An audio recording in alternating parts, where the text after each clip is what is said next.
welcome back, everyone. This is episode 2 of That Makes Two of Us. I'm Kelsey, your resident millennial. And I'm Mikey D, your resident Generation X curmudgeon. Today, we're going to start talking about TV. We're going to dive right back into the pop culture, and we're going to talk about the TV that created us, the TV that we loved, the TV that we hated, the TV that maybe hated us, and made us into the crazy, insane people that we are today. This will be broken down into 3 parts. And for this episode, Mike gets to tell us about the TV shows that raised him as a Gen Xer. And there were a lot. Well, there were several. There was a lot of TV, and then there was the TV that we focused on, the TV that we kind of watched to a degree, and then the TV that we went, what the fuck is this? Because it's terrible. And did you watch a lot of TV growing up, Mike? I did. But it was restricted to specific times of day. So, for example, when I was elementary school, middle schoolish, TV was maybe 20 minutes, 30 minutes in the morning. We would watch morning cartoons after we got everything ready for school. And we were up early, so we were able to do that. And then when we got home from school in the afternoon, typically the rule was we had to have our homework done before we could do anything else. And because we're latchkey kids, there's not really supervision. So maybe we did that homework, maybe we didn't. And the afternoon programming was dramatically different. So in the morning, it would be like, Looney Tunes and Spider-Man cartoons and that sort of thing. Oh, New Zoo Review, Great Space Coaster, Banana Splits. Those were shows in the morning as well. And then in the afternoon, it was all syndicated sitcoms from the 60s. And I'm talking Brady Bunch, Bewitched, Gilligan's Island. I Dream of Jeannie was another one. Early on, Leave It to Beaver. Not even sure how that show was popular. But it was. So that was the TV I had control of. And then at night, after about 6 o'clock, the parentals had total control of the TV. We're watching what they want to watch. Now, one thing that was a staple, Wheel of Fortune and Jeopardy. And to this day, I still watch those shows. Backtracking a little bit, I did know that latchkey was a term used for kids around like the 70s, 80s who went home without much parental supervision and had to be by themselves after school. But I didn't know that latchkey was like an actual key that people use. Yeah. It was here's a key to the house. Basically, you have 2 rules. Don't die and don't burn the house down. Aside from that, you were large and in charge. Yeah, but like latchkey's an actual thing. Yeah. It was a key. Yeah. That's why keyless entry is a very foreign thing to me these days, because I'm like, I don't need a key for my car. I don't need a key for my house. They don't trust me with keys at work. So, I mean, yeah, it's a thing. For a reason. Debatable. Anyways, back to this episode about TV shows. We'll get off track a lot. Stay with us. Please. What is the first TV show you can remember watching, Mike? I think the first TV shows was your typical PBS Sesame Street Electric Company, Mr. Rogers. I think those were the first ones. And then it morphed into cartoons, mainly. And then Three Stooges. Don't know why. I know that my pop loved it, so he'd put them on and we'd watch. And honestly, to this day, they're hysterical to me. Now, let me be very clear about something. I'm talking about the Three Stooges with Curly Joe. Not with Shemp. Not a lot of people like Shemp. There's a reason there. And this was also, so this is between Looney Tunes, and I'm talking Bugs Bunny beating the shit out of all his adversaries, Coyote, Roadrunner, and then the Three Stooges. It's not a wonder that in the time I grew up, we were slapping each other around and laughing at it every day. Like, it was a thing. We learned very early on to laugh at other people's pain. Okay, so these shows influenced you into violence. Not necessarily unwarranted violence, but hey, if there's a laugh in there somewhere, you might get smacked upside the head. What else did you feel how you were influenced by these shows? That's a tough one. I mean, obviously they tried to address some of the issues of the day, and I don't even remember any of that stuff because I very early on picked up on the fact that things are not going to get resolved in a half-hour show. You know, and just simply walking up to somebody and smacking them in the mouth isn't necessarily the best course of action. Thank you, Bugs Bunny. But it's okay to laugh at people's pain. Yeah. Yeah. I mean, to this day, look, if you fall in front of me, I'm laughing. Okay. I will be the first one to you. I will be the first one to help you. I will be the first one to call an ambulance for you. I will be crying laughing the whole time I'm doing it. And that's just the thing, especially if it's, you know, an acrobatic or catastrophic fall where you're flailing about and shit's flying everywhere. I'm laughing. That's the thing. This guy in front of me the other day on one of those little mini skateboards that's only about the size of a shoe. Oh, is it the one-wheeled one, or is it it's got the four wheels, it's just very small? Four wheels, very small. God damn. And he, right when he passed me and this other girl, like, tried to jump this grate on the sidewalk, and it caught, and he went. And the girl tried to be nice and turn her head as she laughed, and I was just like, oh, no. Right in front of him. I'm pointing. I'm actually pointing. Blah, look at you. And again, I'll be the first. Hey, you all right? You good? Can you do it again? Because that shit was funny. So, yeah, I mean, my early takeaways was that. I remember enjoying all the cartoons, and I don't know why. Well, I know why now. When watching Mr. Rogers, and you're probably going to laugh at this, they had a segment of that show where Trolley comes through, and you go to the land of make-believe. And I love that shit. Now I'm a grown-ass man, and I have an entire room dedicated to building a train platform, and now I'm like, oh, fuck, I'm Mr. Rogers, except I don't have a trolley, I have trains. So... You know that the younger generation now got like a spin-off cartoon from Mr. Rogers. It's called Daniel Tiger, and he's one of the No. I know who he is. Yeah, he's got his own show. He's got his own cartoon show. The kids I used to nanny watched it. They love Daniel Tiger, and the little trolley would come through and it'd pick up all the little characters, and they go off and do their stuff. And I was like, I love Trolley. Look at how it's transformed. It was kind of cool to see. I love that. I did not know that. Mm-hmm. But I always loved that segment when Trolley comes in on the track and, okay, we're going to go to the land of make-believe. And as an adult now, like I said, I think I build an entire room that's a train platform, and it's the land of make-believe for me. So these things that start very young, these television shows, influence us all the way through because it's still influencing me. I mean, is there anything more innocent than Mr. Rogers? No. And he's one of the only ones that didn't have a scandal. I know. He's one of the only ones that's like, he's still a good guy. He's still good, you know. Sorry, Michael Jackson. Sorry, Tom Hanks. I mean...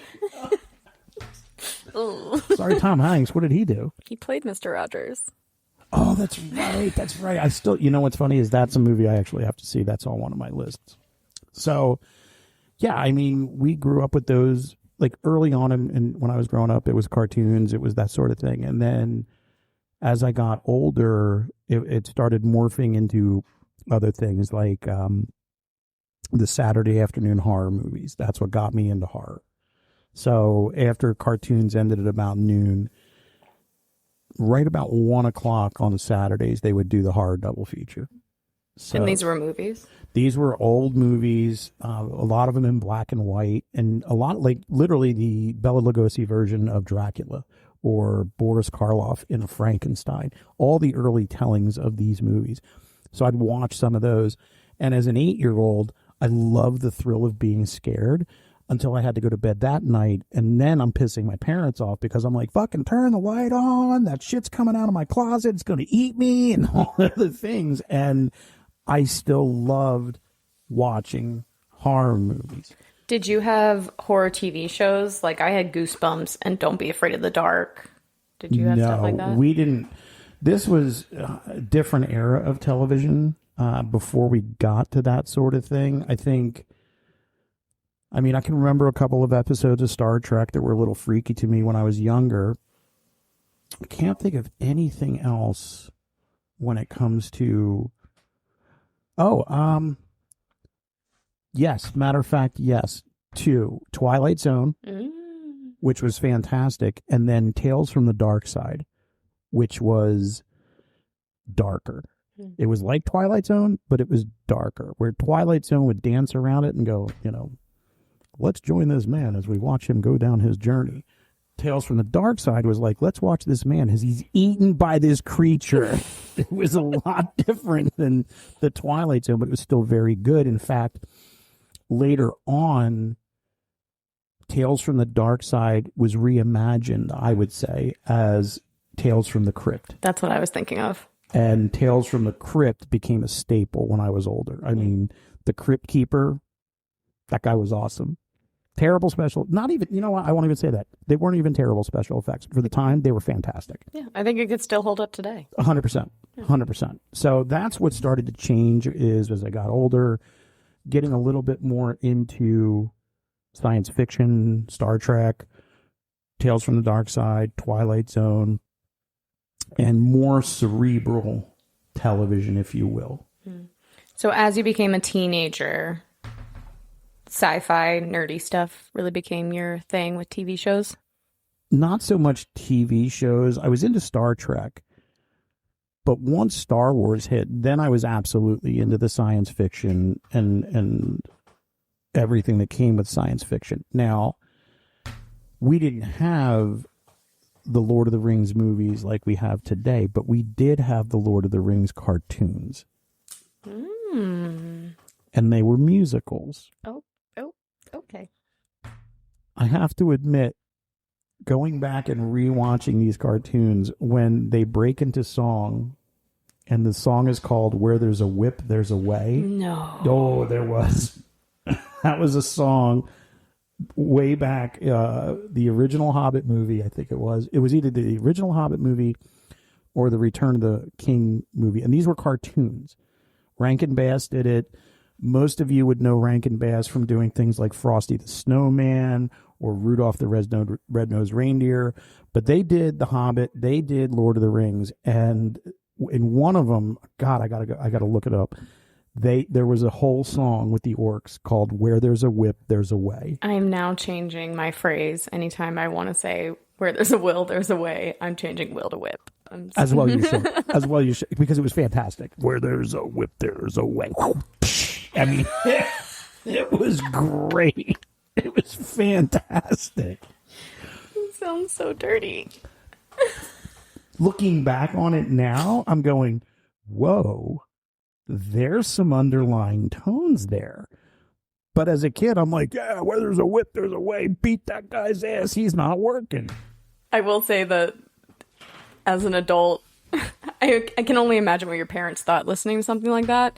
And as an adult being a nanny for a kid, they watched this show called Blaze and the Monster Machines. And the tagline for the main character was when he would start taking off, he'd go, "Let's blaze." And so the kids would just be running around being like, "Let's blaze." Meanwhile, I'm lighting a joint. I'm like, yeah, let's blaze. Let's do that. A long time ago. I don't partake anymore. But I get the inappropriateness or the undertones. Who approved this line? Who said that was okay? Another thing, there was a couple other shows coming up that I want to throw in there. The Munsters, Addams Family. Oh, I watched those. And they were really, really good. And loved the telling, loved the storytelling there. And then Batman, the TV show. Uh-huh. Zap, pow, bam. Let's go. It was as campy and as cheesy as it is, because it still is. Yeah, you like those tights?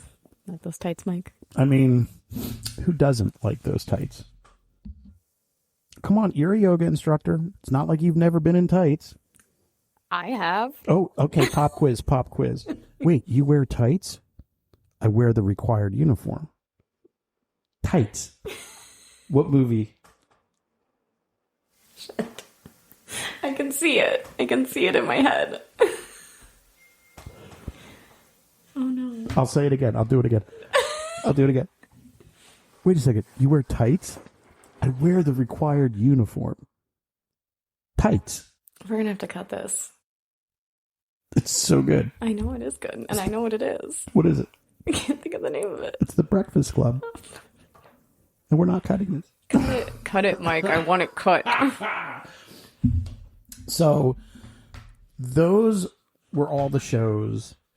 And again, I mean, any sitcom you can think of from the 60s, whether it was the Beverly Hillbillies, Green Acres, Bewitched, Gilligan's Island, they were all in syndication in the afternoon. And those are things that we would watch. And then TV started to change when we got more than 3 networks. More than 3? I know. Stop the madness. Okay. So we've heard what shows influenced you as a kid, what shows influenced you as a teenager. What were some real standout, some big hits that you can remember from your generation? So some of the hits that we had in my generation. Tuesday night lineup, Happy Days and Laverne and Shirley. Now, I enjoy these shows because who doesn't want to be the Fonz? You know what I mean? Who doesn't want, hey, let's be cool. Who doesn't want to be cool? And then Laverne and Shirley, which was a spinoff of Happy Days, was every bit as good in its own right, and in some ways better, depending on how you looked at it. So TV started evolving in that respect, but we also had, right around that time, was one of the greatest dramedies ever made, and that was MASH. And I remember I was about 12 years old when the final episode of MASH aired, and it was one of the most watched television shows of all time. And I knew it was a comedy, and I knew there was a lot of laughter, and they also tackled a lot of like serious things. There was an episode in particular where Hawkeye, who's one of the main characters, he's one of the main doctors on there. From Marvel? I love Hawkeye. Yeah. Stop. It's not. Get Jeremy Renner out of your head. But Hawkeye was, the storyline was that they were on this bus and they were traveling through the demilitarized zone and they were stopped by the North Korean army and they had to be quiet. They had to be quiet. And one of the women on the bus had this chicken with her. And he's telling this story about this woman and this chicken, and the North Korean soldiers are out there, and she's got to keep this chicken quiet. She's got to keep this chicken quiet. And he's going on and on and on about this chicken and this woman. And then he says, you know, she smothered it. And then you realize, as he starts crying, that it wasn't a chicken, it was this woman's baby. Oh, shit. And it was a poignant episode. And I mean, I'm 11, 12 years old watching this and realizing they're still talking about the horrors of war. They're still bringing this to the forefront. Yes, it's a comedy, but they're still in the middle of a war. So it was a really, I mean, MASH was great. There's a lot of people out there that would say MASH is probably one of the greatest TV shows that was ever made. When they finished that, I think it was, God, more people watched that finale at the time than anything else. And I have ingrained in my head, I think it's one of the final scenes where Hawkeye gets on board the helicopter and he takes off, and his best friend, BJ Honeycutt, is standing on the ground waving to him, and they've repositioned the rocks of the landing zone to say goodbye. It's one of the best finales of any TV show that's ever been made. So we had shows that like that were television events. The final episode of MASH, that's a television event. I do know the show MASH, but MASH was also a game I used to play in school. You would write MASH on a piece of paper, and it stood for mansion, apartment, shack, house. And then there was like a whole thing that you did Stop with it. you and your friends. Stop it. And it was like who got what- to live in a mansion, who got to live in an apartment, who got to live in a shack, who got to live in a house in the future. Kind of like a trigger warning for Marry Fuck Kill. I'd rather play that. I have played that. I've had a better time. Pop quiz. Do you know what MASH actually stands for? From the show? Yeah. Military? Nope. Not even close. Nope. And this is I love this part. It's Mobile Army Surgical Hospital. Because that's what they were. And they were able to move and they were able to relocate. And it was MASH 4077th. They were the 4077th Mobile Army Surgical Hospital. Nice. Like you said, not even close, but kind of close. Mansion? Oh, no, I'm sorry. I said Military. military. The second word was army. All right, so you were in the neighborhood. Yeah. Okay. I was circling. I was circling. So that's what you say would be hits from your generation. What about the flops? We all have to have some flops. I mean, the flops faded into obscurity. Do you remember any of them? Oh, God, let's see. I remember a couple from when I was younger. Small Wonder was kind of a flop. It was about a guy that builds a robot that's an 8-year-old girl. It was pretty bad. I think it ran for 1 or 2 seasons. We have that now. It's called Meg. It ends a little differently. Megan? Yeah. I watched that, and honestly, I didn't think it was that bad. The dance part killed me. I couldn't do the dancing, but, I mean... Do we think it deserved a sequel? I don't... Maybe. I don't know. They're doing sequels for everything. And I think this just falls into the category of just because you can do something doesn't mean you should do something. That's fair. So what do you think your generation did well with TV shows? Oh, that's a great question. I think one of the things that they did very well was incorporating the nuclear family. I mean, just about every television show had mom, dad, and the kids. And then there was the satellite family, you know, grandparents, uncles, or family friends that were all involved, and everybody was kind of doing their thing together. So it was, I mean, after 1975, everything was optimistic. I mean, the Vietnam War had ended.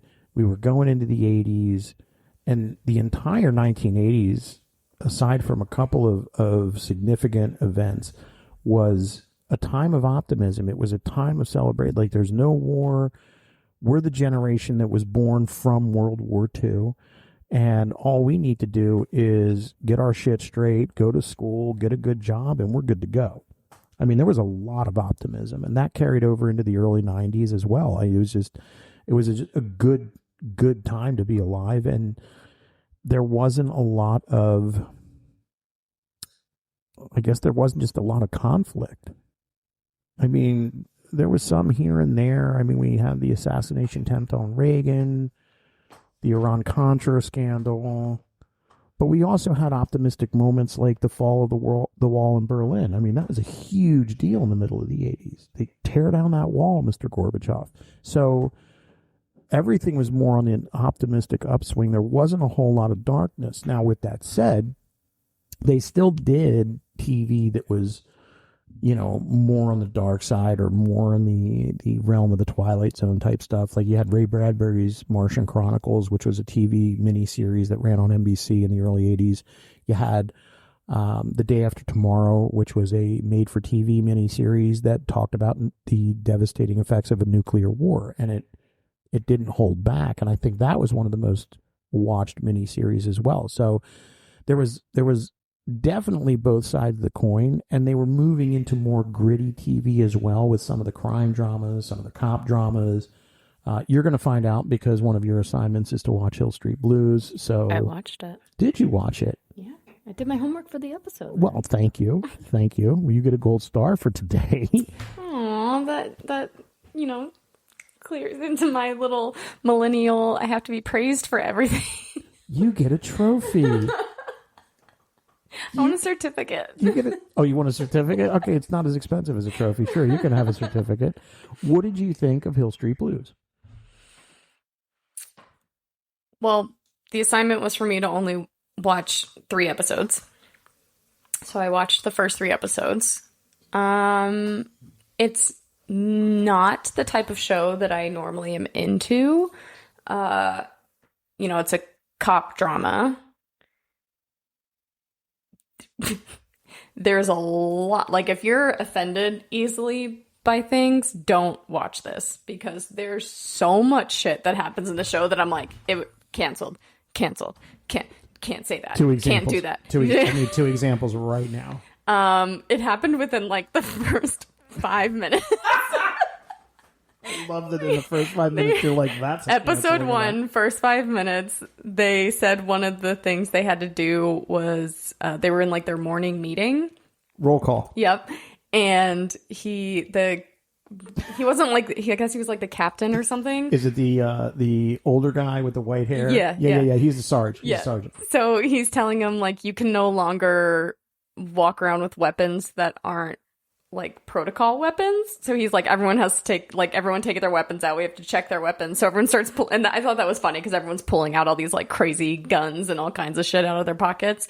And this girl lifts up her skirt and she's got a gun on her thigh. And the guy next to her just puts his hand on her thigh and like takes the gun out for her and then pats her in her thigh. Yeah. And I'm like, I can't do that. Sure you can. He's helping her. No, she had it. She was fine. And then she's like the attorney lady, Davenport. Yep. And like the cop guy. Hot. And she has a thing for, what's his name? The captain. Yeah. But like this creepy cop guy corners her. And he's like touching her necklace, but it's like really close to her very low cut unbuttoned blouse. And he's just very... He's in there. Yeah, he's all up in there. He's in Pretty there. much every interaction that happens between men and women in that show is really inappropriate. And not okay. And not okay. And they'd all be fired. I love all of that. And the funny part to me about that is we didn't, at the time, didn't see that as abnormal. Yeah. Didn't see that as, hey, no, she's fine. I was helping her out. I got her leg. It's fine. I can tell it's a really heavy part of the show. It's constantly happening. It's not just that show. If you look at any of the shows from that time frame, you are going to find that type of behavior. When we talk about Cheers, for example, which was a comedy set in the bar in Boston, and it's a fantastic show. However, there's a whole storyline where Diane Chambers, Shelley Long's character, is set up with a stalker. This guy's actually stalking her, and she is set up on a date with him, and he actually assaults her in the bar. The men in the bar have to physically intervene to stop the assault, and it's a comedy show. Mm-hmm. Mm-hmm. Mm-hmm. So it's completely different time. Things that would have flown then, you couldn't do that today. Yeah, there was a scene where one of the guys is in the bathroom and he's talking about how like messy everything is. And he's like, we should have the female officer start cleaning the precinct. Oh, no, he didn't do that, did he? Yeah. He did. Let's get the women in here to clean that up. Yeah. That's terrible. But yeah, I don't know if it was in my own personal choice. It's probably not a show I would continue to watch. But it seemed fine. It's a different show, and that show evolved as it went on, and that show makes shows like NYPD Blue, Law and Order. Hill Street Blues makes those shows possible. Without Hill Street Blues, you don't have any of those shows. That's just how it is. Yeah. And I like that snapshot. Because I remember living in that time and going, okay, this is normal. Whether it is or not, whether it's right or wrong, we're not here to debate that. We're just saying that at the time, that's what the climate was. So would you say shows back then based their stuff more on like reality, what was going on? Or when you watch shows, was it like a complete escape from what was happening in your life? I think in the case of Hill Street Blues, it was one of the first instances of a drama, of a primetime drama trying to push the envelope. I firmly believe that. And I think that for a lot of the other shows, it was just, we're going to have a good time. This is going to be fun. This is going to be light. This is going to be a caricature, if you will, of what's actually going on in the world. You know, again, we were in a very optimistic time. There was no war. The economy was good. People were generally happy. We had a lot. I mean, you could go out, you could send your kids out in the street to play, and you didn't have to worry about them getting abducted. It's true.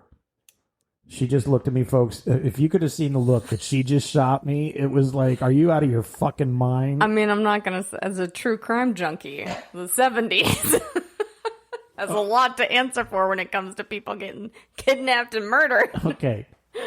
Taking away the Ted Bundys, the John Wayne Gacy's, and the Night Stalker, and Son of Sam.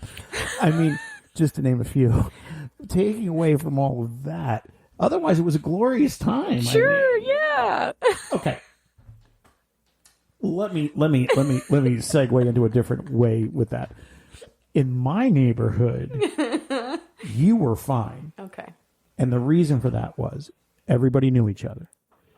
If somebody random come walking through the neighborhood, it was not uncommon for adults to go, "Who are you? Who are you here for?" That was not uncommon. You can't ask questions like that nowadays because people will be like, "Oh, you're being racist," or "You're."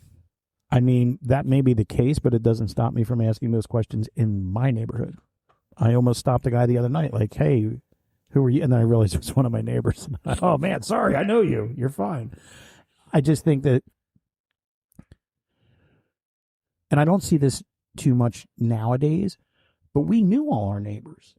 I knew who the people were in a 6-block radius. Maybe not everybody, but I knew, and especially if I was in trouble and I needed help, I knew I could go across the street to Mr. Gleekman's house and knock on his door, or 2 houses down to Mr. Schwartz. Hell, my next door neighbor was a teacher at the high school, so I knew where to go. Now, it's different in that respect. I still like to know my neighbors. I still make it a point to know my neighbors. But I don't see that all over the place like it used to be. It also used to be neighborhood segregation, if you will. And what I mean by that, and don't throw me under the racist bus, what I mean by that is you would have an Italian neighborhood for 2 blocks. Then you would have a Polish neighborhood. Then you would have a Russian neighborhood. Then you would have a black neighborhood. Then you would have a Hispanic neighborhood. It was just, that was the way it was. It wasn't right or wrong necessarily, and all the neighborhoods were nice. It wasn't like these were bad neighborhoods. You could walk through these neighborhoods. People knew each other, and I don't think we know each other on that level now. Yeah, that is true. People are just suspicious. Sus. Don't try and use They're words, sus. Mike. Wait, what's the matter with that? I can't use the word sus? Don't try and use the words. Why can't I use sus? They're sus. God, I sounded creepy there. Sorry. My fault, guys. I'll do better. Well, back to the TV shows. Circling back around. Back to the TV shows. What would you say your generation did well with TV? Storytelling. I think our storytelling was really good. There was depth to the story. There was emotion to it. I mean, a lot of the TV miniseries were really good. There was one, it was called The Thornbirds with Richard Chamberlain, who was like the king of TV miniseries. That was really well. I think they did one called Shogun. The Martian Chronicles was good. So I think storytelling. storytelling was really good. I mean, even the old Star Trek episodes, they were innovative stories for the time. And Star Trek, while we're on the topic, was one of the first shows that said, we're going to have somebody from every ethnicity. Everybody's going to be equal. This is a show about the future. This is a show about space travel. So when you look at the bridge crew of the USS Enterprise, everyone was from a different place on the planet, and it was all equal. In fact, little known fact, the first interracial kiss on television was on Star Trek between Captain James T. Kirk and Lieutenant Uhura. Isn't she an alien? She's Swahili. But thank you. Kelsey has clearly never seen Star Trek. I've seen the movies. Which ones? All of them? All of them. So you've seen Star Trek the motion picture? I mean, Star not Trek your Oh, ones. I've seen my Star Trek films. So you haven't seen Star Trek, is what you're saying, in essence. You've seen the Chris Pine movies. Yeah, I've seen the Chris Pine. Okay, so no. So for the record, folks, Kelsey has not seen Star Trek the way it was meant to be seen. And Aurora was green. Uhura was not green. She's green in the movie. She's really not.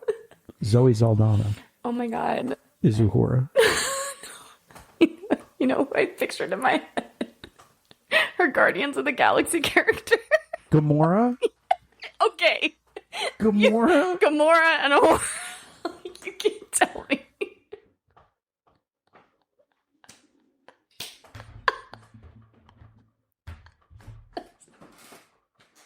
You can't tell me they're not the same. God, I need a minute.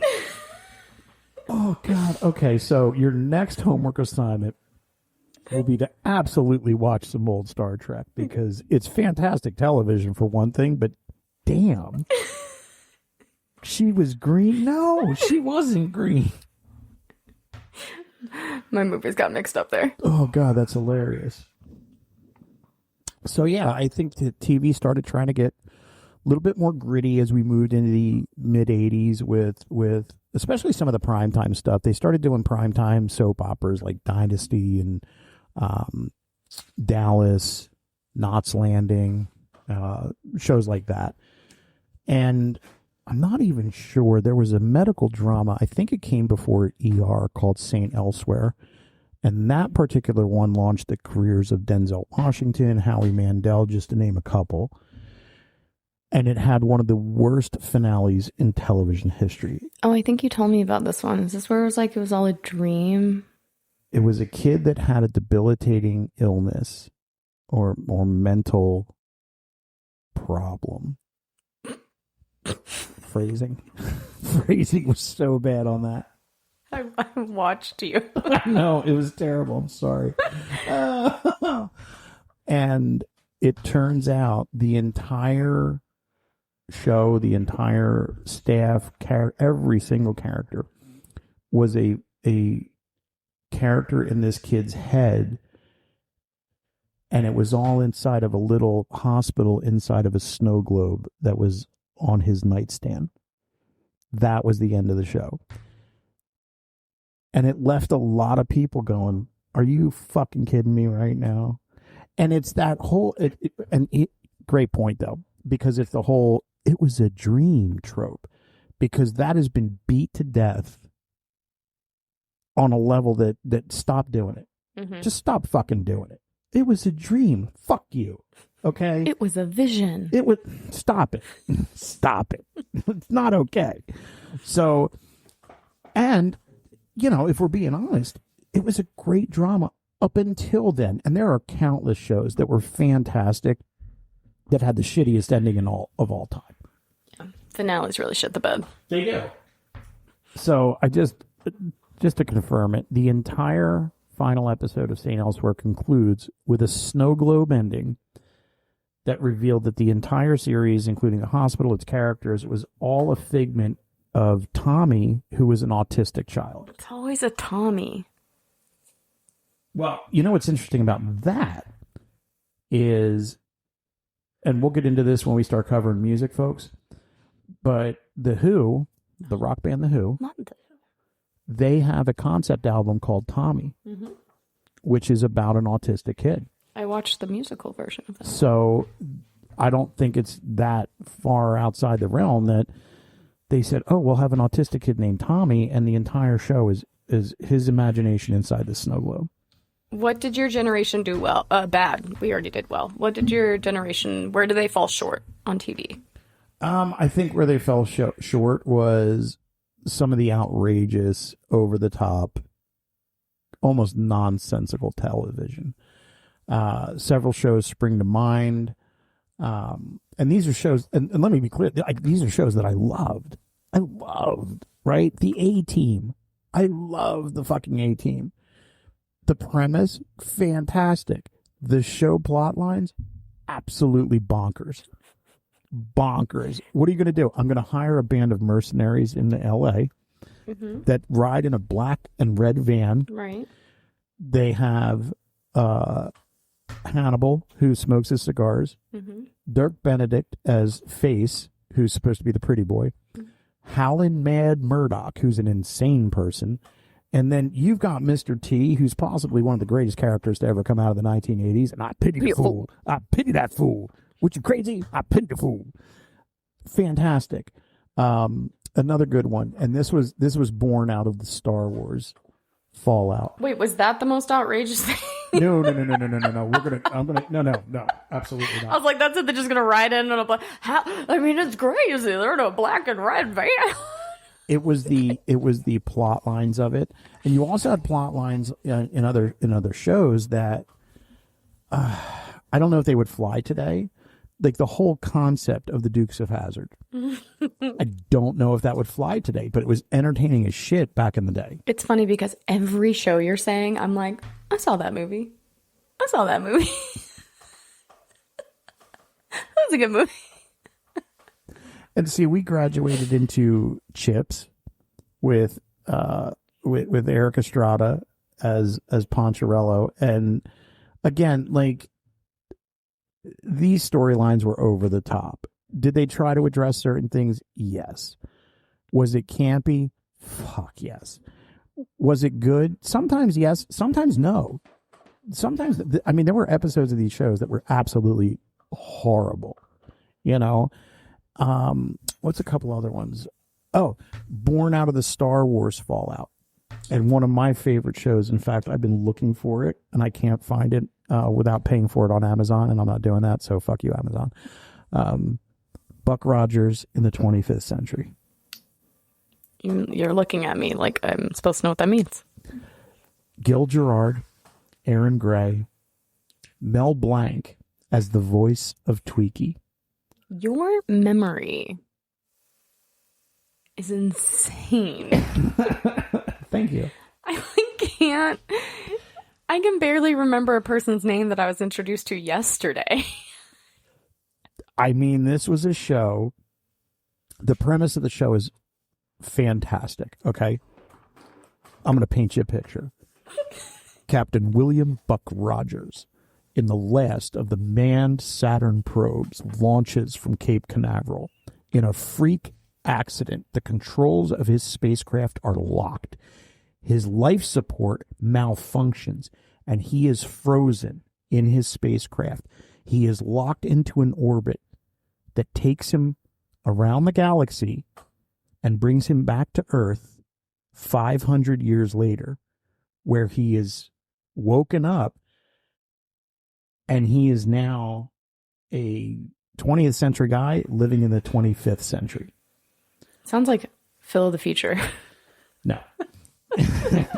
Now, Buck Rogers, huge back in, I think it was the 30s, with Buster Crabbe, was the original in the black and white, and Buck Rogers was a whole thing. This show was fantastic. I fucking loved it. And looking at it now, it's awful. It's awful. You had a fucking robot, right, that was like a combination of C-3PO and R2-D2, but it was voiced by Mel Blanc. Mel Blanc voiced Bugs Bunny, Yosemite Sam, Tweety Bird, all those guys, right? So this would be Tweaky. Beady, beady, beady. Nice job, Buck. That's Tweaky, right? Then you have Colonel Wilma Deering, Aaron Gray. hot, super hot, 10 out of 10. Her character was supposed to be the rigid military person. Didn't work out that great. And then you had, in later episodes, Hawk.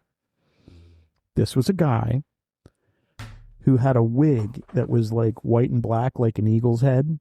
So his head looked like an eagle. Mm-hmm. He had like a leather costume that had black feathers on the shoulders. Think Katniss Everdeen. Okay, I'm with you. I'm right. Okay, I'm there. Think Katniss Everdeen, except it's a dude. It's weird. And his spaceship is in the shape of a hawk, which, looking back on it now, and I just realized this guy's from somewhere out in deep space. How do they have hawks out there? Does he go on Earth? Is he from Earth? Did he go out there? So you just have to suspend belief for all this shit, right? But this was a great show to me. And these were the things I think that we got right. They tried everything. And if it worked, they ran with it. If it didn't work, it got canceled. Are there any shows from your generation that you've rewatched? I, to this day, will rewatch Cheers over and over and over again. Does some of the comedy hold up? No, it doesn't translate great. I think that there was a couple of episodes around sexual assault that really downplayed the seriousness of that. And there was a couple of episodes around homophobia that were really downplayed and could have been done a little different. And they were still trying. They were trying to address it. They were trying to bring attention to it. And they were trying to do something positive with it. So I don't fault them for that. Other shows that I go back and rewatch, I've been looking for The Day After Tomorrow because I want to go back to that one. It's a really good movie, too. Love Jake Gyllenhaal.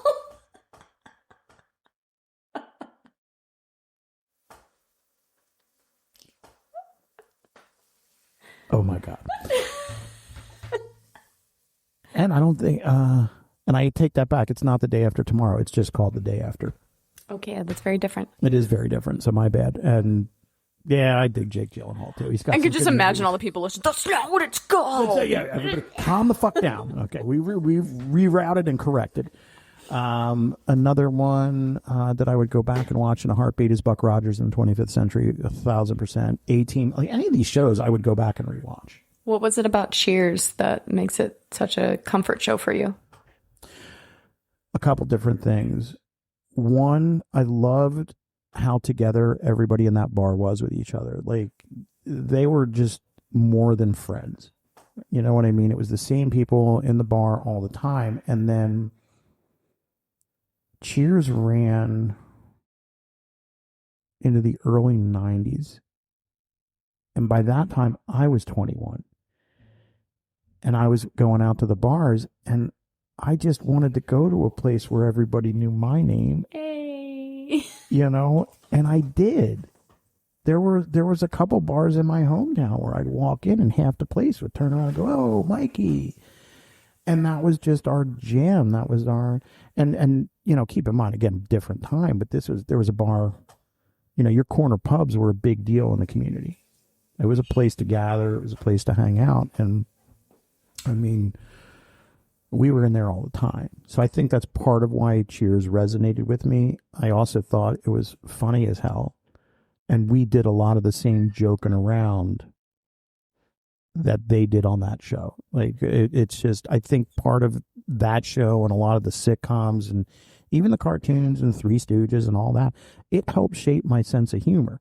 I have a twisted fucking sense of humor. No. I mean, not everybody gets it. And I don't know what this says about me, but when somebody doesn't get it and they deadpan stare at me and I'm laughing my ass off at the joke I just made, that's one of my favorite things. I'm not going to lie. I'm not going to lie. I think it's hysterical. And we have to laugh. We have to laugh at all of this stuff, right? People talk about equality. Great. I'm going to make fun of you equally. I'm going to make fun of all of you, right? Because that's, when I was a much younger man, I had a job and I was having a tough time at the job because I felt like I was getting picked on all the time. And one of the senior guys pulled me aside one day and he goes, "What's going on?" And I said, you know, this is fucking bullshit. Everybody's fucking with me. You know, they're all laughing and everything. And he goes, Mikey, you got to take into consideration something. They like you.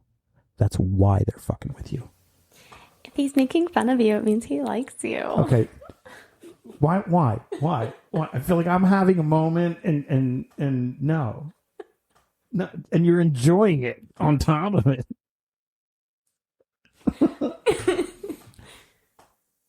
It taught me a valuable life lesson because later on I watched somebody who came into that job who wasn't liked.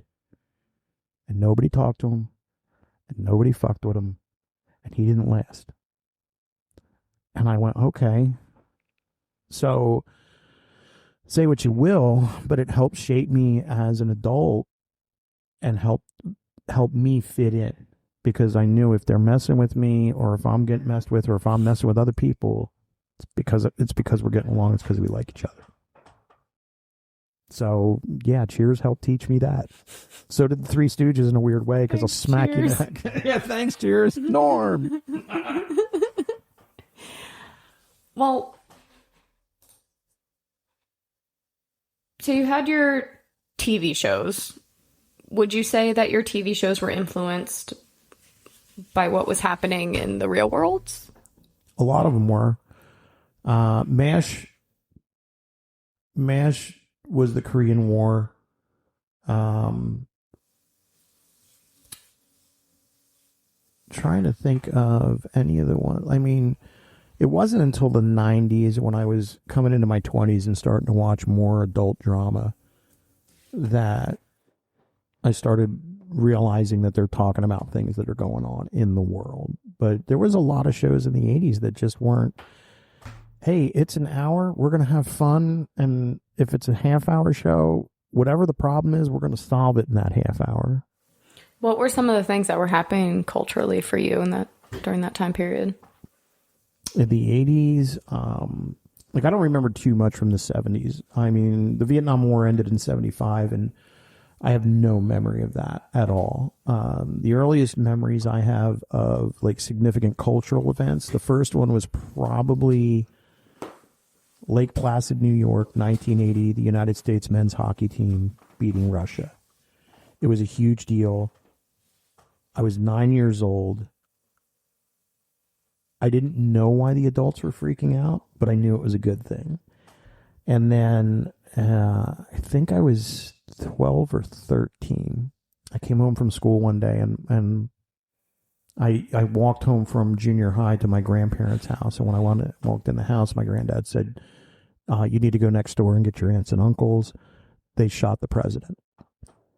And they were showing President Reagan being shot by John Hinckley outside the hotel in Washington. They were showing it over and over and over again. And I knew about John Kennedy, President Kennedy, and his brother Bobby being assassinated and Martin Luther. So it was a big deal. And then another big cultural moment, and it's like, hey, here's a big heaping dose of generational trauma, by the way, because like, okay, we go to school, hey, we're going to watch the space shuttle today because a teacher's going to space. This is going to be amazing. No. So let's put, everybody get in the classroom. Here's the TV. Look, there's the shuttle. Everything. You had 10, 9, 8. There it goes. And everything is great. Everything is great. Throttle up.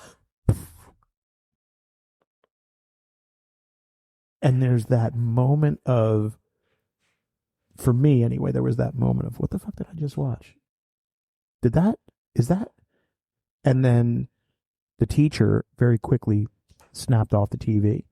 And then they came over the PA system in the school and said, all students are to report to the auditorium right now. And we go to the auditorium, and now we have something has happened, and we need to talk about it. And I mean, this is where the Gen Xer in me comes out. What's a fucking grief counselor? Grief counselor, okay, teacher blew up. Go home, talk to your parents about it. That was it. We knew something bad had happened. We knew it was serious. Those were the big things that stand out to me in the 80s. I mean, I got into politics later on in the 80s as a teenager, which is funny for a teenager. So the Iran-Contra scandal and all that. But yeah, the Challenger explosion, that was a big one. And how did shows reflect stuff like this happening at the time? I think that they parodied it or they wrote around it, but it wasn't like when you turn on Law and Order today or Law and Order SVU or any of these crime shows today where, ripped from today's headlines and they're taking it head on and diving into it. They danced around it. There is one movie that stood out to me partly because my mom loved it.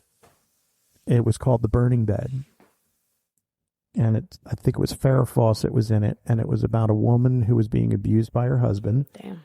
And at the end of the movie, she ties him to the bed, Burns it, douses him in gasoline, and sets his happy ass on fire. Go, girl. I mean, he probably asked for it. Not probably. If he was beating up on her, he asked for it. So there were movies like that. There was concern. Drugs started to become a concern, particularly when you had, I think it was Karen Ann Quinlan, who became a vegetable because of a drug overdose. And then in the mid to late 80s, the crack epidemic started. And that started to shape a lot of things. Yeah, you guys had those crazy drug commercials back then, right? Where it was like an egg on a frying pan. It was like, this is your brain on drugs. Which was funny because the only thing that actually did was make people do drugs. It was like, don't tell me to say no. I'm not saying no. And that was Nancy Reagan, First Lady. That was her contribution as First Lady. We're going to do the Just Say No campaign. We have commercials on this all over the place. And it was, here's this fucking hot ass frying pan, and they crack an egg. And the whole commercial was just crack the egg. This is your brain. This is your brain on drugs. Any questions? Like the person making this commercial's on drugs. And immediately, me and my buddy looked at each other and we're like, well, we like eggs. Oh no. Backfire. I don't think this is having the intended effect, So there was a lot of that stuff. But again, we grew up in a different time. I mean, there was I'm not going to say it was a gentle time. I mean, you were held accountable for your actions. If you fucked around, you found out. I mean, people are saying that now. It's 2025. Oh, fuck around and find out. And I laugh at some of the people that are saying that because I'm looking at them going, you've never fucked around and you've never found out. And I'll give you a great example of this. When I was a young kid, one of the things we like to do is we put chromies on our bikes. Chromies were metal caps for the tire stems. So it'd make that No. Those are baseball cards, but thanks for playing. You're welcome. Kids, ask your parents.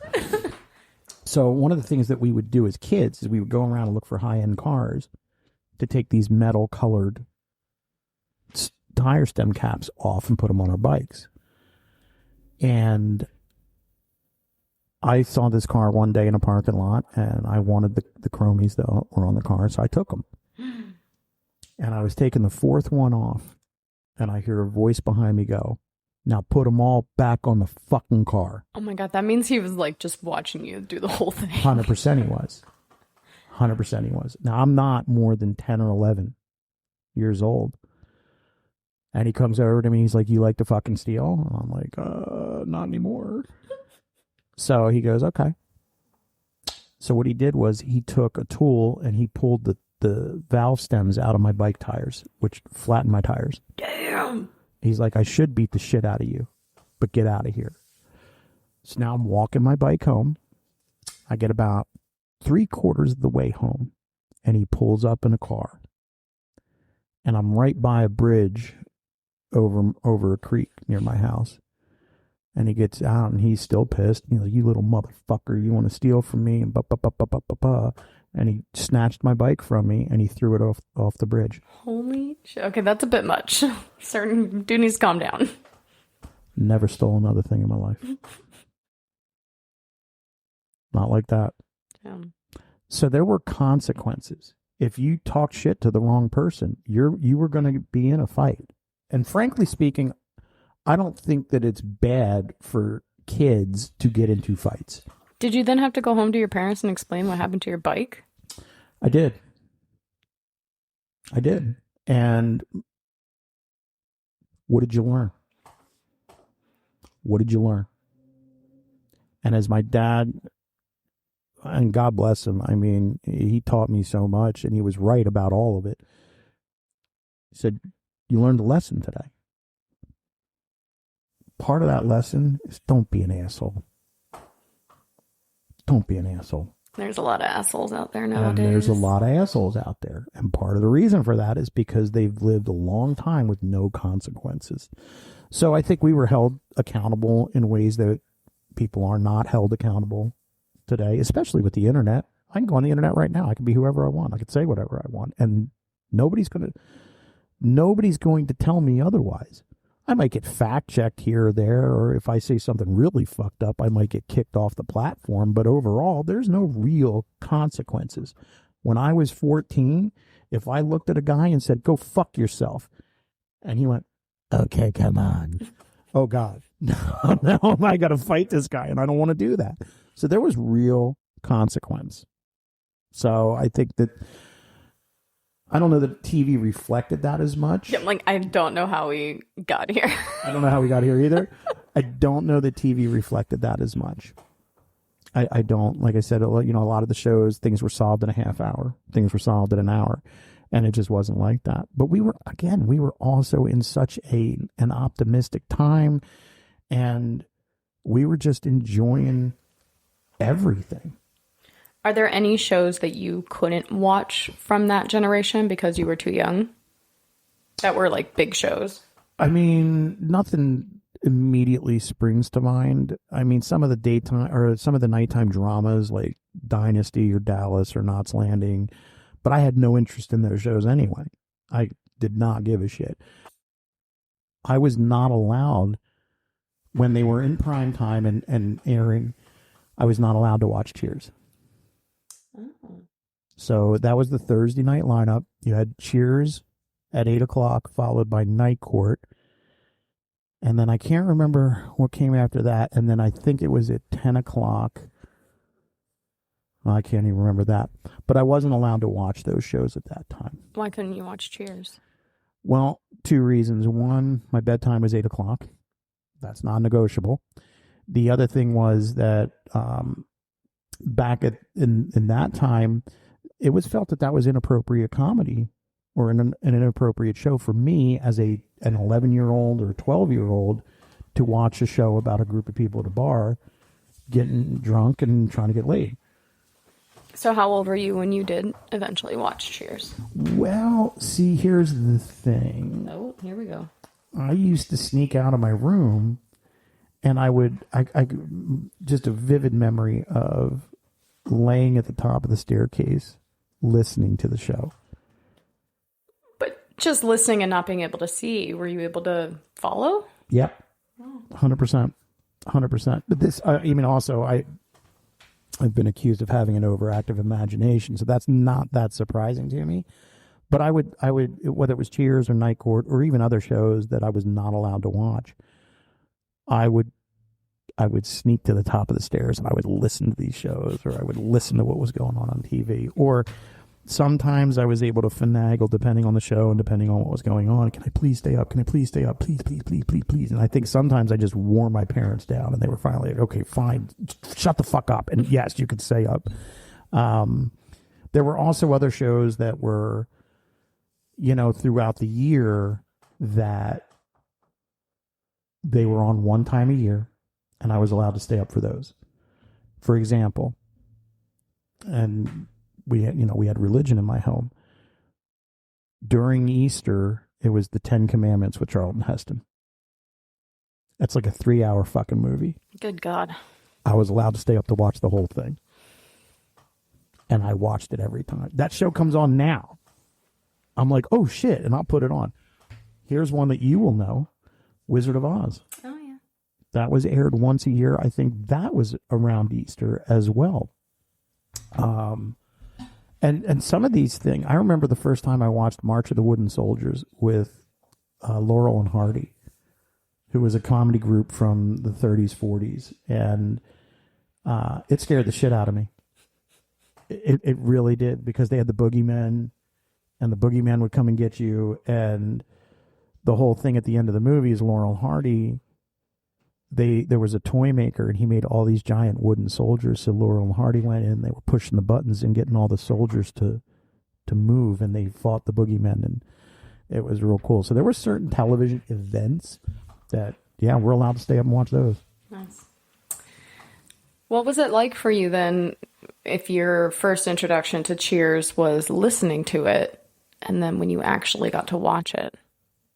It just put faces to the names. Like, I knew the voices so well at that point. I'm like, I know that's Sam. I know that's Cliff. I know that's Norm. That's definitely Carla. And it was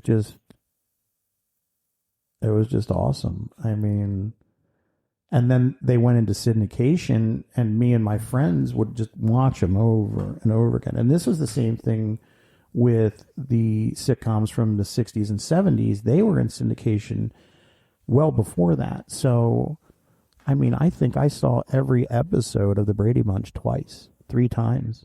Gilligan's Island, every episode 2, 3, 4 times, because it's on every day, sometimes 2 hours at a time.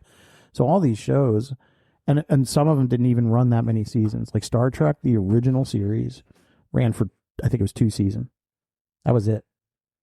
And it did not do well at the time. It was in syndication that it got the following it did. But then again, you go right back to the Star Wars effect. If Star Wars isn't successful, you don't get Star Trek the motion picture. So, yeah, I mean, there was just a lot of stuff like that. Did any of these shows bring about your first celebrity crush? Ooh, yeah. I remember watching the Brady Bunch. And I remember looking at Marcia and feeling away. Marsha. And I'm like, I don't know what this feeling is. Figured it out a couple years later. Maybe it didn't take that long. How old are you? How old am I? No, how old were you when you had this feeling? Oh, God. 12, 13, maybe late 11. No, had to be late 11-ish, 11-ish, 12-ish. That's wild, because 11-year-old boys nowadays know exactly what that feeling is. Yeah, okay, but they have a thing called Pornhub that was not available to me at all. But yeah, the Brady girls, not Jan. I'm like, girls? Not Jan. Ginger and Marianne on Gilligan's Island was another one. Some of the I don't want to call them bad girls, but Catwoman on Batman, Julie Newmar, she's gorgeous. I mean, she's fantastic. So, and then watching Star Trek, Captain Kirk is a whore, so he's trying to fuck everything that moves, and there were always female interest there.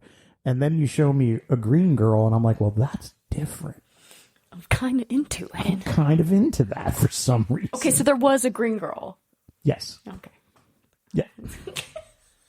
But her name was not Gamora. Okay. So, no. So, yeah, I mean, there was a lot of awakenings, if you will, particularly once MTV started. Once MTV started and the music videos started coming out, that was a game changer as far as that goes. Stay tuned for our music episode. 100%. Madonna hit the scene, I think in 1982 or 83 with Holiday was her first single. And immediately all the parents were like, who is this whore? And I'm like, what is her name? And I need to be around her. Like, this girl is awesome. So, yeah, there was a lot of that influence for me on television, 100%. Yeah, I was 12 years old when Madonna's Holiday released, and that was the first video. That was the first time she came on the scene, and then she immediately followed up with Lucky Star, Crazy for You, and then the nuclear bomb that was Like a Virgin. And then there was a whole lot of other artists like that just, the Bangles. Susanna Hoffs from the Bangles. My God. Her acting wasn't half bad either. I liked A League of Their Own. Madonna was pretty good. She had some bad ones early on, though. I mean, At Close Range, not the greatest movie. Desperately Seeking Susan. Campy comedy.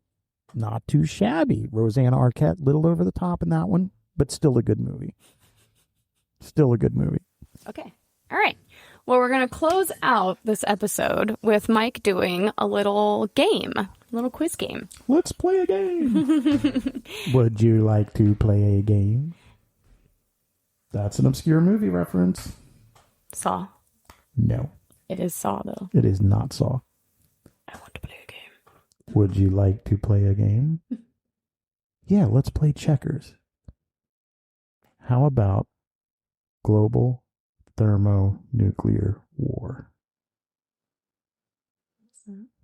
It's a movie called War Games with Matthew Broderick and Ali Sheedy. It's fantastic, by the way. I have heard of that one. Okay, so I'm going to say some TV quotes, and we'll see if Mike knows who said it and from what. Hopefully, I will not suck at this. I do horribly with pressure moments like this.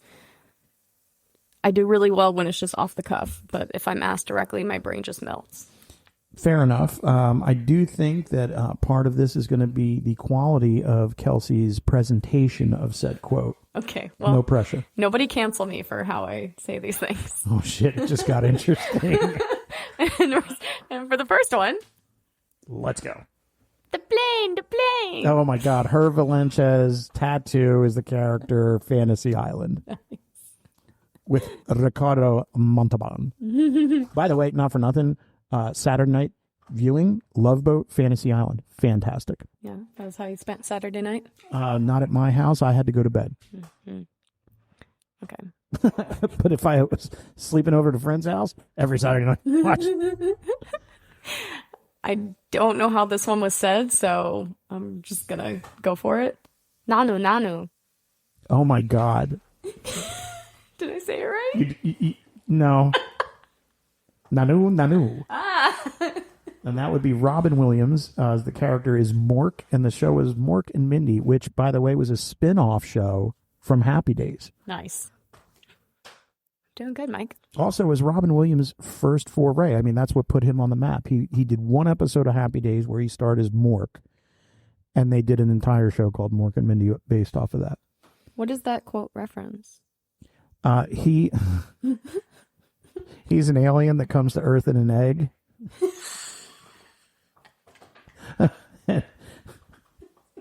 It was the 80s. And might have been the late 70s. And he lands in Boulder, Colorado. Mm-hmm. And God, that sounds like Resident Alien. Probably not that far-fetched, to be perfectly honest. And he meets Mindy, who is single female. So she takes him in so he doesn't get, captured by government forces or anything. And he's learning how to be human. Well, Nanu is one of his greetings. I don't think he did that. Nanu. And then his curse word was shazbutt.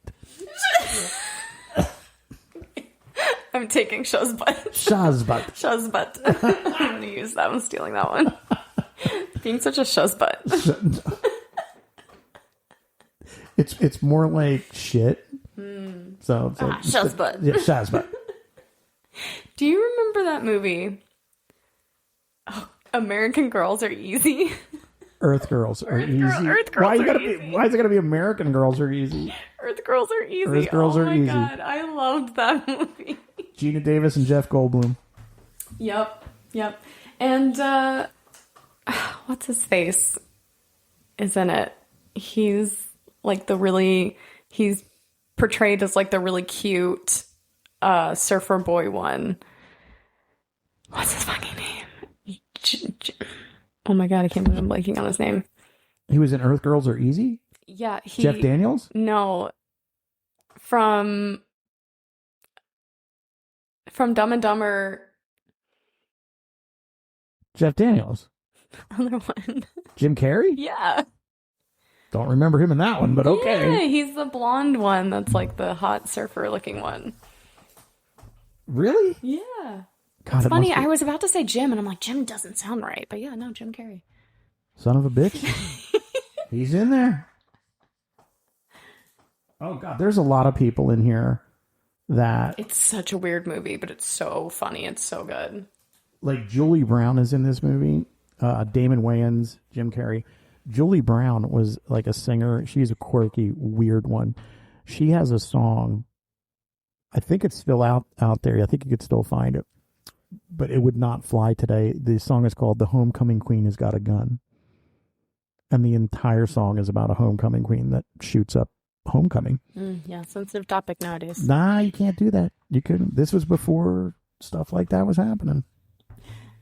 All right, back on track. Back on track. Quote me.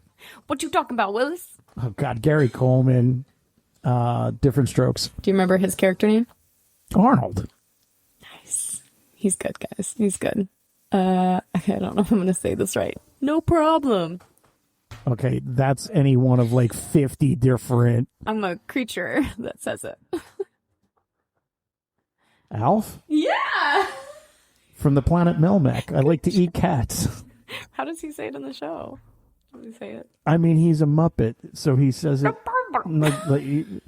No, Alf's voice was actually more of like a 30 or 40-year-old beer drinking guy. Like more like a matter of fact kind of thing. Like, no problem. You know, he was kind of like that. Nice. Kiss My Grits. Oh, that's it's the diner show. Alice? No. It's the other one. Flo? Yeah. Polly Holiday from Alice and Flo. Kiss My Grits. Ooh, okay. Hopefully you know this one. Let's be careful out there. Oh, God, that's the Sergeant Hill Street Blues at the end of every roll call. And that always ended the same, or it always started the same way. He would do roll call. He would dismiss the officers for their tour.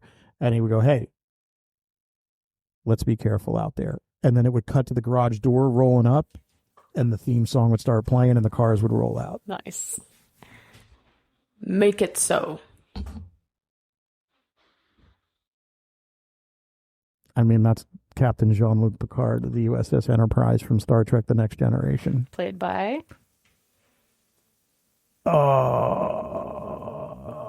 Jean-Luc Picard. It's funny that you remembered that. Oh, my God. No, I have to know this. Patrick Stewart. There you go. If I didn't know that, it was like, take my science fiction card away from me, for fuck's sake.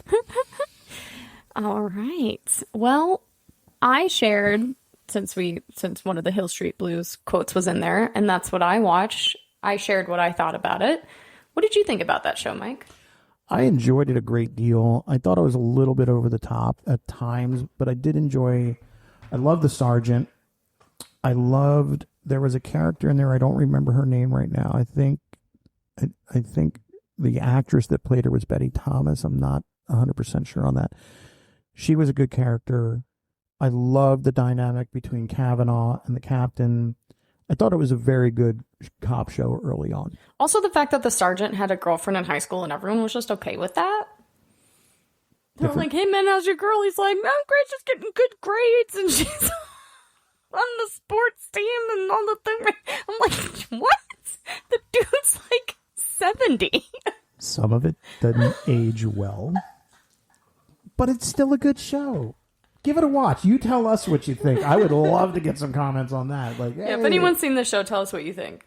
Because some of the, and you know, again, some of this TV and movies and everything else that we're talking about, some of this stuff did not age well. Like I said earlier, Cheers is one of my top 3 sitcoms of all time. And there are jokes in there, particularly in the first, say, 5 seasons of that show, that they do not hold up today.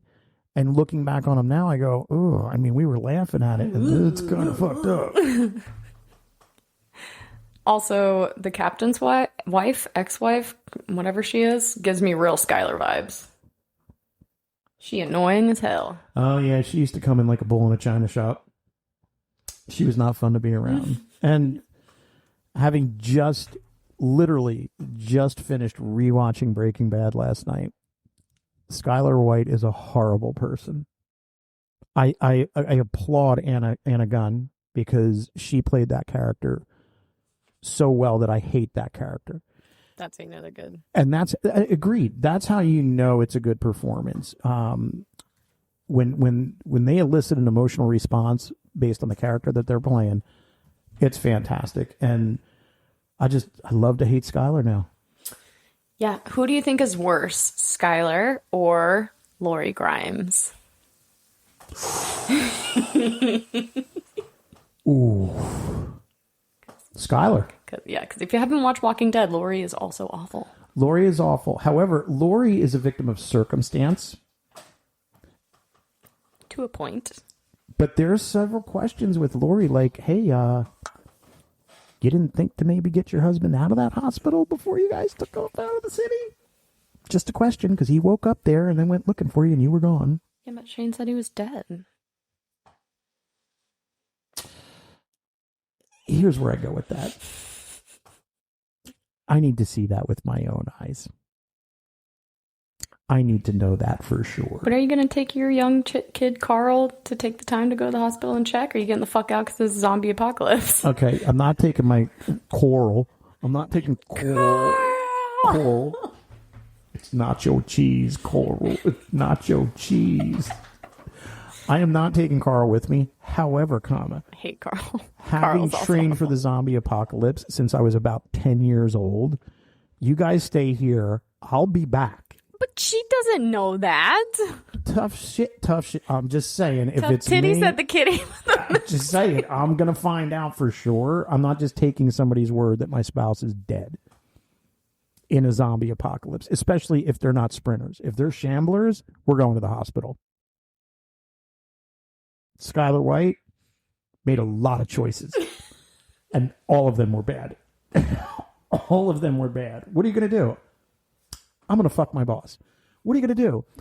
I'm going to give my boss $750,000 of my husband's drug money.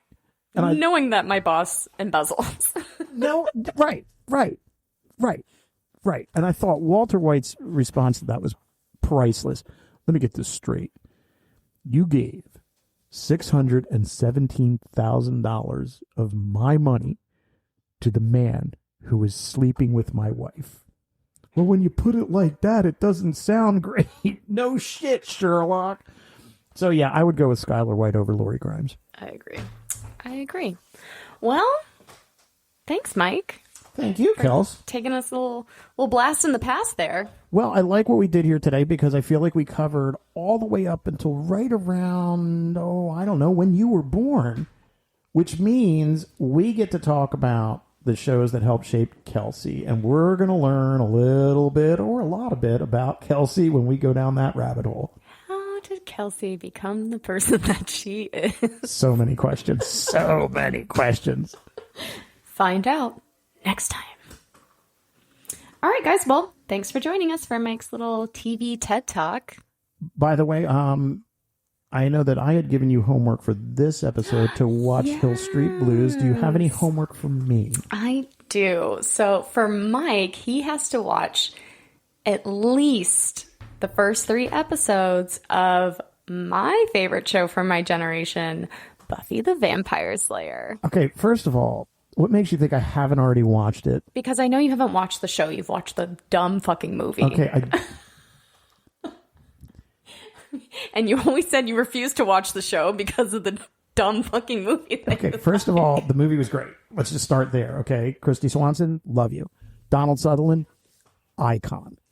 That's right out of the gate. Second of all, I may or may not have watched some of the show.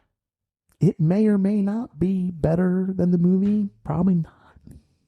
But we'll find out because I am going to do my homework. I'm going to figure out how to watch this show. It's on Hulu. Which we don't have anymore. Thank you. No, we do. Oh, we fixed that. We have it until August 28th. Oh, good to know. Crap, I got to get on that. Okay, so I will be watching. You can watch 3 episodes of a show in like 20 days. Yeah, I think I can manage that. So I will be watching several episodes of Buffy the Vampire Slayer, and then we are going to be talking about we were going to be talking to Kelsey about the TV that helped shape her and got her to who she is today, along with her wicked sense of humor that I very much enjoy. So you can make sure to keep all your kids away from these shows. We will be formulating a list of, okay, this is what not to do. Just saying. So yeah, that's pretty much going to wrap up this particular episode. Don't forget, subscribe to us, rate us, tell all your friends about us, and just keep following us because it's just going to keep getting better and better. And we will see you next time on That Makes Two of Us. Thanks, guys.